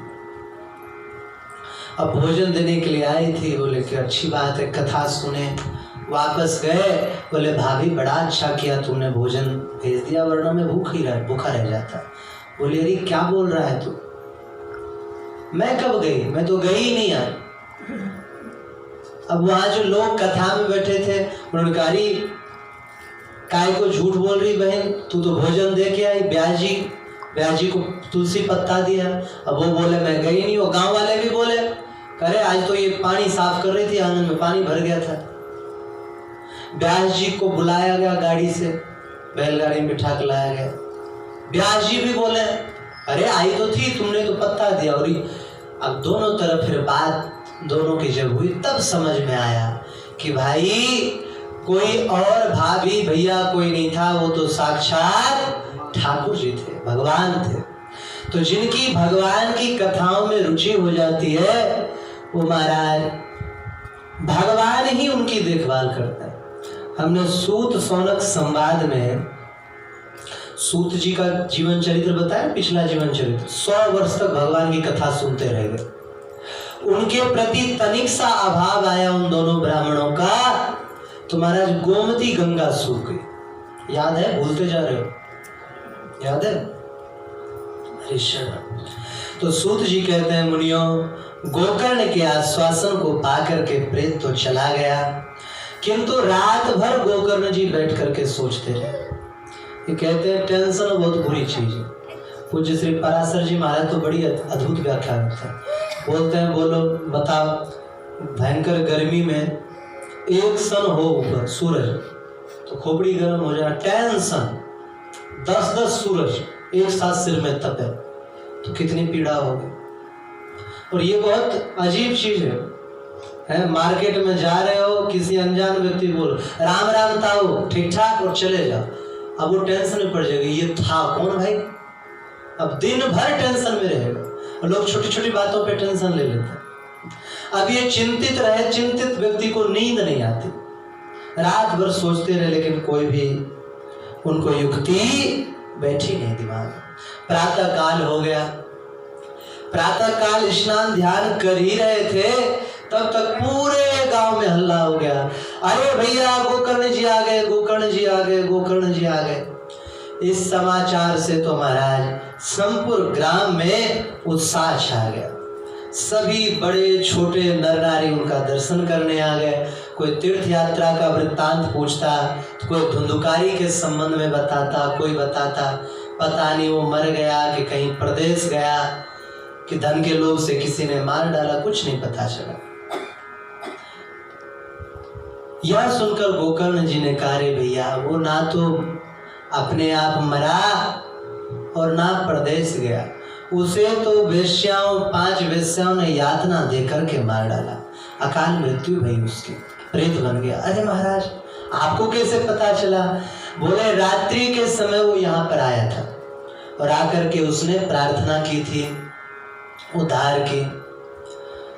तो बोले महाराज उस अभागे की दुर्गति हुई, अब भैया किसी भी प्रकार उसका उद्धार करो, आपके अतिरिक्त उसका है भी कौन। कहते हैं आतंकवादी औरंगजेब ने अपने पिता शाहजहां को इसमें बंद कर दिया था, ताजमहल में। खाने के लिए एक रोटी भेजता था या कभी कभी घोड़े की लीद भेजता था, और पीने के लिए घोड़े का मूत्र देता था। तो एक एक रोटी के लिए तरस रहा था। तो उसने एक बात कही थी, अरे भाई मैं जीवन भर हिंदुओं को परेशान किया, समझ नहीं पाया, तुमसे धन्य तो बेटा ये हिंदू है जो अपने मरे हुए पूर्वज के लिए श्राद्ध करते हो, ब्राह्मण जीवाते, पर तुम मुझे जीवित रहते एक एक रोटी के लिए तरसा रहे हो। तो हिंदू भी एक ऐसा धर्म है जो जीवित की नहीं मृत की भी सोचता है। एक देशभक्ति गीत था, पहले बचपन में हम लोग बहुत गाते थे, बहुत। है प्रीत जहाँ की रीत सदा, मैं गीत वहाँ के गाता हूँ, भारत का रहने वाला हूँ, भारत की बात सुनाता हूँ। तो इस गीत में बड़ा सुंदर वर्णन है महाराज, बड़ा सुंदर है। बोले काले घोड़े का भेद नहीं, हर दिल से हमारा नाता है, जहाँ राम अभी तक है नर में, नारी में अभी तक सीता है। महाराज एक ऐसा हिंदू धर्मी भाभी माँ बोला जाता है, नहीं बोला जाता, भाभी जान ये बोला जाता है विधर्मियों में, है? हमारी संस्कृति में, भारतीय हिंदू संस्कृति में तो भाभी भी माँ होती है, और बंगाल की भाषा में तो अपनी बहन को भी दीदी माँ कहते हैं, बहन को भी माँ कहते हैं। तो ये हमारी संस्कृति है। और बोले कि यहाँ उसमें बड़े अच्छे से, इंसान तो क्या पत्थर भी पूजे जाते हैं। भारत ऐसा देश, पत्थर को भी पूज लेने वाला देश, तो इंसान को कितनी महत्ता देगा। और इस हिंदू संस्कृति को हम लोग भूलते चले जा रहे हैं, खत्म होती चली जा रही है हमारी संस्कृति। हम लोग अपने धर्म पर अडिग नहीं है। एक बात मैं हमेशा कहता हूँ कि 100 लोग खड़े हों और उसमें अगर 25-25 का हिसाब हिंदू मुस्लिम सिख ईसाई का हो, तो 25 पूरे मुसलमान निकल आएंगे कह के हम मुस्लिम हैं, 25 कह देंगे हम सिख हैं, 25 कह देंगे हम ईसाई हैं, लेकिन बाकी जो 25 बचे उसमें एक भी हिंदू नहीं होगा। कोई जाट होगा, कोई गुजर होगा, कोई चमार होगा, कोई ब्राह्मण होगा, कोई बनिया होगा, कोई भंगी होगा, एक भी हिंदू नहीं होगा उसमें से। हिंदुत्व तो मर गई, हमें खत्म हो गई पूरी तरह से। हरि शरणम हरि शरणम।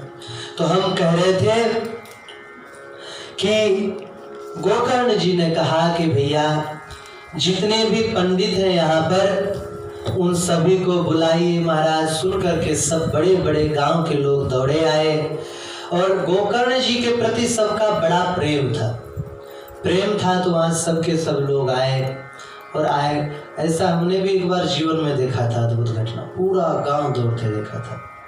एक तो ये देखा था कि जब नाहरा गांव से जा रहे थे हम तो लोग टेम्पो के आगे लेट गए थे, यही नाहरा, और इतना रो रहे थे, बहुत रो रहे थे, हद से ज़्यादा। कोई टेम्पो वाले आदमी को खींचे, कोई कुछ करे, जाने नहीं देंगे बाबा को, सब रोने लग गए थे। और एक घटना जीवन में और पहले, ये तो डेढ़ 2 साल पहले की घटना मात्र, एक और जीवन में घटना घटी थी जब मेरी आयु मुश्किल से 16 या 17 वर्ष की रही। अब मोटा ज़्यादा था तो उम्र बचपन से ज़्यादा दिखने लग गई होगी, बाल बड़े बड़े रखता था, जटा जैसी थी।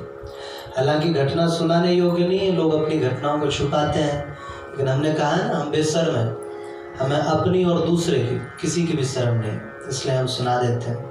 एक गांव में कहीं हम ठहरे, गांव में ठहरे 3 मास से ज़्यादा ठहरे। तो वहाँ पर भक्ति कम जहाँ जाते हैं सत्संग भजन का प्रचार तो करते ही हैं, तो प्रचार खूब किया। एक कोई लाली थी लड़की, किसी लड़के से हो गया संबंध, उसका गर्भ रह गया लेकिन छुपाती रही, और बच्चा हो गया तो लोगों ने पूछा रही क्या हो गया, कैसे हुआ, क्या है।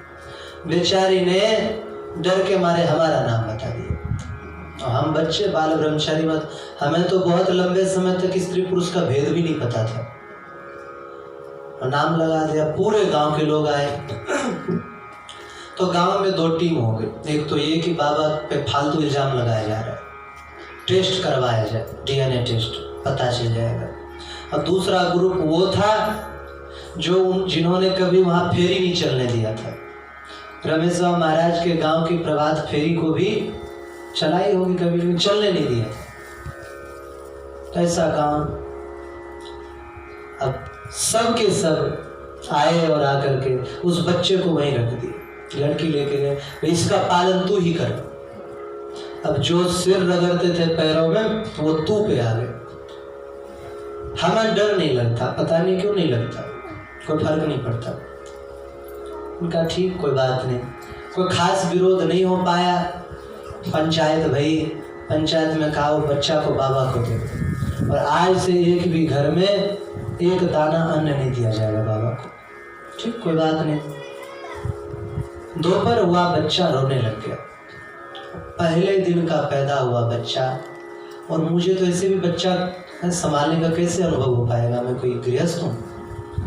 अब गोद में लेके बड़ा चुप कराया, खुद रहते तो नीम का पत्ता पीस के पी जाते, बच्चे को तो नहीं पिलाया जा सकता। गांव में गए, कई घरों में गए, देखते ही बंद कर देते द्वार, निकल पापी यहाँ से। तो आखिरकार हम चौराहे पे गए।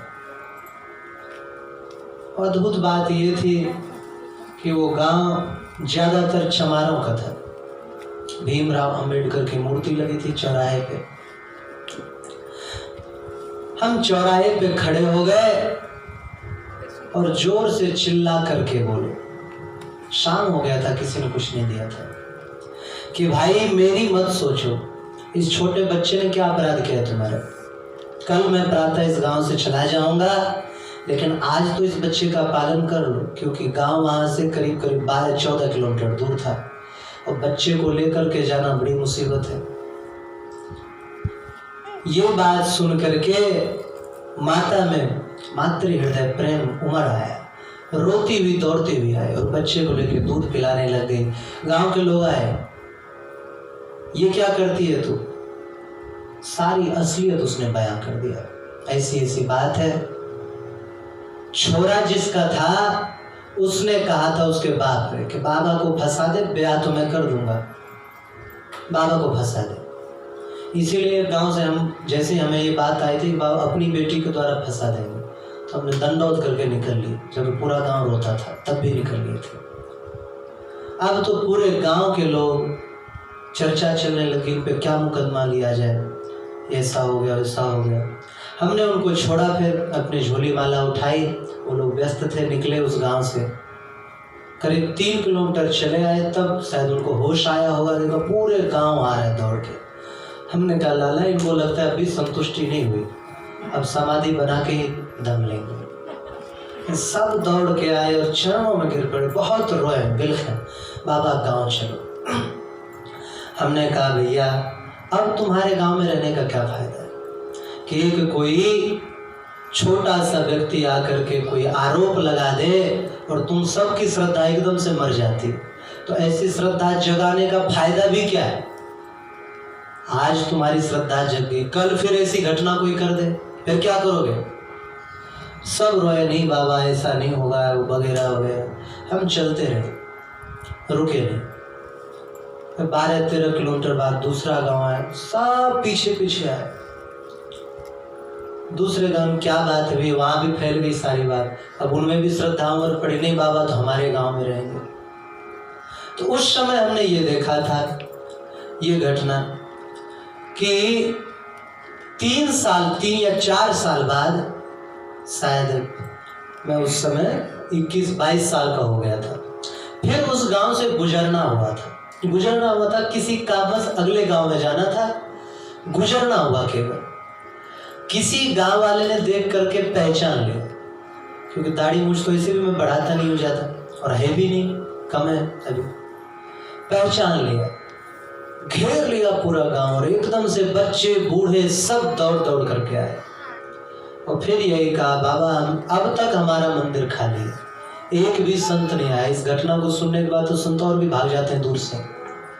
तो ये घटना हमने जीवन में देखी। तो वहां 2 चीज देखी, एक तो आप डरो मत और भगवान के ऊपर भरोसा रखो, आपका कुछ नहीं बिगड़ेगा, तनिक सा नहीं बिगड़ेगा।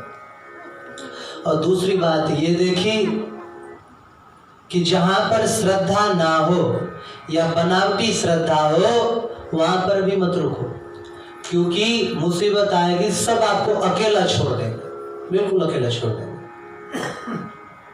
इस गांव की 2-3 घटनाएं सुनने को मिली है, क्या वर्णन करें उसको, सांसारिक चर्चा हो जाएगी। तो पूरे गांव के लोग महाराज सब के सब बड़े बड़े ब्रह्मवादी पंडित एकत्रित हुए, प्रेत के उद्धार के लिए तमाम दलीलें देने लग गए, सब बातें बताने लग गए, ऐसा करो वैसा करो। लेकिन फिर लोगों ने कहा भैया जब गया पुष्कर प्रयाग नैमिषारण्य में पिंड दान से भी उद्धार नहीं हुआ, तो फिर तो लगता है असंभव है, कैसे उद्धार हो। सभी ने सोच समझ के कहा कि ज्ञान के जो भंडार है, जो सचमुच सभी को ज्ञान देने वाले हैं, याज्ञवल्क्य जी को जिन्होंने वेद की अलग संहिता दी, जो पूरी संसार को रोशनी देते हैं, वो भगवान सूर्य प्रत्यक्ष देव है, साक्षात नारायण विष्णु है। तो महाराज तीनों कालों में बोले कि इसीलिए सभी ब्राह्मण लोग इनकी उपासना करते हैं। हम जितने भी हिंदू हैं सभी सूर्य उपासक हैं। हम लोगों को चाहिए, हम किसी भी जाति को क्यों ना हो, प्रातः काल नहाने के बाद, अब कोई लेट जगता है कोई जल्दी जगता है, लेकिन जब भी जगो और जब भी नहाओ, नहाने के बाद 1 लोटा जल सूर्य को अर्घ्य अवश्य देना चाहिए, अवश्य देना चाहिए। हमारी हिंदू संस्कृति है और इससे आंखें भी तेज होती है, बहुत फायदे होते हैं। तो बोले कि सूर्य नारायण से पूछा जाए। गोकर्ण जी ने कहा अच्छा, तो सूर्य नारायण जी से पूछेगा कौन? सब ने कहा महाराज आप ही पूछिए। अब और कौन पूछेगा?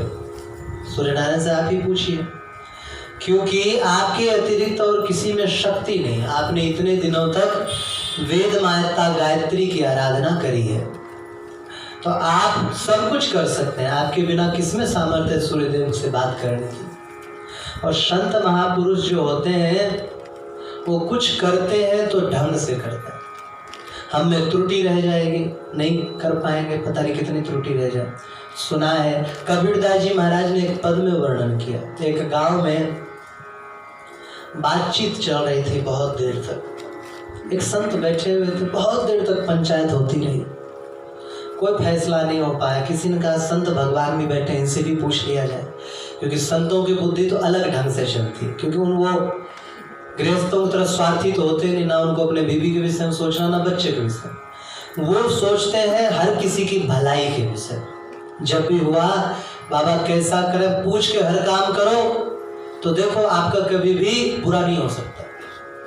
तो बोले बात यह है, हमारे गांव में एक ही कुआं है और कुएं में कुत्ता 3-4 कुत्ते लड़ते लड़ते और गिर के मर गए। तो पानी बड़ा खराब हो गया, चटनियाँ सड़ा हुआ पानी।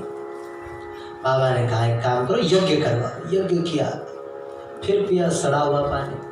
बोले भाई भागवत करवा लो, भागवत करवाया। बोले गंगा जल डाल दो 10 मन, गंगा जल डाले, फिर भी सड़ा हुआ पानी। महात्मा को समझ नहीं क्या बात कर रहे हो तुम लोग, चलो। अरे तुम लोगों ने सड़ा कुत्ता तो निकाला ही नहीं अभी तक। अरे भाई कुत्ता तो निकाल दो पहले। उन लोगों ने सबरे कर्म किए लेकिन कुत्ता नहीं निकाला। तो बोले और कोई करेगा तो महाराज कुछ ना कुछ त्रुटि रह ही जाएगी, आप करेंगे तो सब नियम निभा के करेंगे। हरिशरणम हरिशरणम। तो यह सुनकर के गोकर्ण जी ने ठाकुर जी का ध्यान किया, गायत्री मंत्र जप किया और सूर्य नारायण की गति रोक दी और बोले हे सब पूर्ण जगत के साक्षी, हे प्रकाश के पुंज, हे प्रत्यक्ष देव, आपके चरण कमलों में हमारा नमस्कार है। आप कृपा करके बताएं मेरे प्रेत बने हुए भाई धुंधुकारी की मुक्ति कैसे हो। गोकर्ण जी कह रहे थे तो सूर्य बिंब में से स्पष्ट ध्वनि सुनाई पड़ी कि श्रीमद् भागवत सप्ताह के श्रवण से ही मुक्ति हो सकती, इसलिए तुम उसे भागवत की सप्ताह सुना दो। तुम्हारे सप्ताह श्रवण से निश्चित ही उसका उद्धार हो जाएगा। और सूर्य देव की यह वाणी सबको सुनाएंगे, सभी को। महाराज भागवत सुनने से उद्धार अवश्य होता है, लेकिन भागवत सुनाई भी जाए तो आजकल मंडूक गति होती है। मंडूक गति समझते हो? मंडूक मतलब मेढक। मेढक ऐसे ऐसे ऐसे करके नहीं चलता, उछल उछल के चलता, देखा? तो आजकल के व्यास भी उछल उछल के चलता है। एक चरित्र बोला 10 छोड़ दिए, फिर उछल के कहीं और पहुंच गए, फिर उसको थोड़ा बहुत बोला, फिर उछल के बहुत दूर पहुंच गए, बीच वाला छूटता चला जाता है। इसलिए भागवत से प्राय असर देखने को नहीं मिलता। हरिशरण। तो सभी ने कहा कि भैया बहुत ही सुंदर उपाय है, बहुत ही सुगम और सर्व उपयोगी सामयिक है, हम लोगों को ये सार्वजनिक उपाय अवश्य करना चाहिए। सर्वसम्मति से भागवत का निश्चय हुआ। पंडितों ने निश्चय किया, आषाढ़ का महीना था, शुक्ल पक्ष नवमी तिथि आ रही थी अगले दिन। बोले कल से ही महाराज सप्ताह आरंभ कर देंगे। अब लोगों ने कहा भैया कल से कर देंगे, लेकिन करेंगे कहाँ? नदी तट पे करने में बड़ा पुण्य होता है, शिवालय में देवालय में करने में भी बड़ा पुण्य होता है। किसी ने कहा गांव के बीच में हो, किसी ने कुछ कहा, किसी ने कुछ कहा। किसी ने कहा कि भैया धुंधुकारी की मृत्यु यहीं हुई है, क्यों ना यही कथा करी जाए। बोले हाँ ये बात सही है। और आत्मदेव जी राजपुरोहित थे, तो उनका आंगन भी बड़ा विशाल था, बहुत बड़ा आंगन था।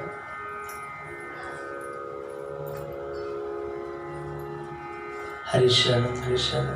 तो महाराज गौ के गोबर से स्त्रियां लीपने लग गई, पीली मिट्टी लाया, ऊंचे को बराबर किया, फावड़े से समतल किया, लीपा पोता और बहुत लंबा चौड़ा विस्तृत आंगन था। सुंदर व्यासपीठ बनाया, पताकाओं से संपूर्ण स्थान पे पताका लगा करके और सुशोभित कर दिया। एक विचार और आया है हमारा, उसे हम करेंगे अवश्य, अगर ठाकुर जी कृपा रही टिके रहे तो। हिंदू के प्रत्येक घर के ऊपर एक भगवा झंडा अवश्य रहना चाहिए। आप नहीं मानोगे, बिहार में भी हमारा एक घर था, वहाँ हम रहते थे। तो वहाँ पर तो कौन सा व्रत आता है ये तो भगवान जाने, विनय कृष्ण जी को पता होगा। एक बड़ा बांस में पताका डाल के और हर आंगन में लगता है, पूरा गांव में हर आंगन में, और एक एक कई तो 10-10 लगाते हैं हर आंगन में। कौन सा व्रत होता है, कौन सा त्योहार है, मुझे स्मरण नहीं है। हनुमान जयंती है, तो हर आंगन में लगाया जाता है। बड़ा सा वो रखेंगे, बांस लाएंगे, और बांस की बड़ी बिक्री होती है उससे। तो हर घर में एक भगवा झंडा, हनुमान जी का जो झंडा अवश्य रहना चाहिए, अवश्य ही रहना चाहिए, जो भी हिंदू है। पहल तो हम अपनी तरफ से ही चलाएंगे, लेकिन प्राय प्रयास करो जितना ज्यादा हो सके हिंदुत्व जागृत हो, जितना ज्यादा हो सके। तो वहां झंडा पताका लगाया, सबको बिठाने का प्रबंध किया। गोकर्ण जी ने उस दिन उपवास किया, क्षौर कर्म करवाया, मुंडन करवाया, और पंचगव्य से शरीर की शुद्धि करी। कहते हैं कुछ पाप होते हैं जो हड्डियों में घुस जाते हैं, जैसे कहते हैं ना बुखार हड्डी में घुस गया, कुछ पाप हड्डियों में घुस जाते हैं, फिर वो छोटे मोटे पुण्य तीर्थ जब तब से नहीं निकलता। पंचगव्य का सेवन करने से वो निकल जाता है। पंचगव्य समझते हो? गाय का दूध, गाय के दही, गाय की घी, गौमूत्र और गोबर का थोड़ा सा रस, पांचों को मिला करके और पी जाओ, इसे कहते हैं पंचगव्य। से बड़ी बड़ी बीमारियां ठीक हो जाती हैं, बहुत बड़ी बड़ी बीमारियां। तो वहां पंचगव्य लेके पवित्र हो गए। फिर सभी लोग कहने लग गए गोकर्ण जी कितने बड़े भारी महात्मा हैं। आसपास के तमाम गांव में चर्चा चल पड़ी, उन्होंने देखा, सब कहने लगे बताओ, अपने तप के बल से सूर्य की गति रोक ली। सूर्य भगवान ने स्पष्ट कहा कि भागवत सप्ताह करो, तो महाराज चलो हम लोग भी उनके मुख से भागवत का श्रवण करें। ऐसा मौका बार बार नहीं मिलेगा, नहीं मिलने का। सूत जी कहते हैं एक ही दिन में एक गांव से दूसरे गांव, दूसरे से तीसरे, मोहल्ला हल्ला मच गया चारों। सभी गांव के लोग टोली बांध बांध करके और ट्रैक्टर में भर भर के आने लगे।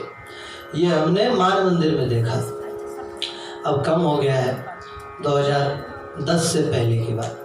हर एकादशी को ब्रज के जाने कहां कहां गांव के लोग एकादशी कथा सुनने के लिए ट्रैक्टर भर भर के आते थे, 50 ट्रैक्टर आते थे। अब तो नाम मात्र के भी नहीं रह गए। हरिशरण। तो महाराज अनेकों लंगड़े लूल्हे मूर्ख पंडित बूढ़े अंधे सब लोग कथा सुन करके अपने पापों को मिटाने की भावना से आ गए। विशाल जन समूह वहां आ गया। दूसरे दिन जब स्नान ध्यान करके तिलक लगा करके गोकर्ण जी आए तो सबने मिल करके उच्च स्वर से जय जयकार किया। बोल गोकर्ण जी महाराज की जय। सबने गोकर्ण जी को प्रणाम किया, बैठे। सबने चंदन माला फूल आदि से उनका पूजन किया। अब जैसे ही कथा आरंभ हुई वो प्रेत आ गया। अब बेचारा वायु का शरीर बैठे कैसे, कोई स्थान सुरक्षित था ही नहीं, और हवा में भूत रुक नहीं पाते हैं, वो हवा में इधर उधर डोलते हैं बेचारे, वायु शरीर है। हम तो कई बार कोई आता था ना बाबा, भूत से डर लगता है, हम कहते पंखा हाथ में रखो, कोई भी आज चलाते रहेगा, वायु के पास भूत ठहर नहीं पाता है। तो अब बेचारा कैसे रुके, उसने देखा एक 7 गांठ का वो पड़ा हुआ था, क्या बांस पड़ा हुआ था। तो उस बांस को देख करके वो उसमें घुसा और बैठ गया। कथा आरंभ हुई। प्रथम स्कंद से उन्होंने कथा आरंभ करी। बड़ी धीर गंभीर स्वर में उन्होंने कथा कहना आरंभ किया। मध्याह्न में 2 घड़ी विश्राम करके पुनः कथा प्रारंभ कर दी।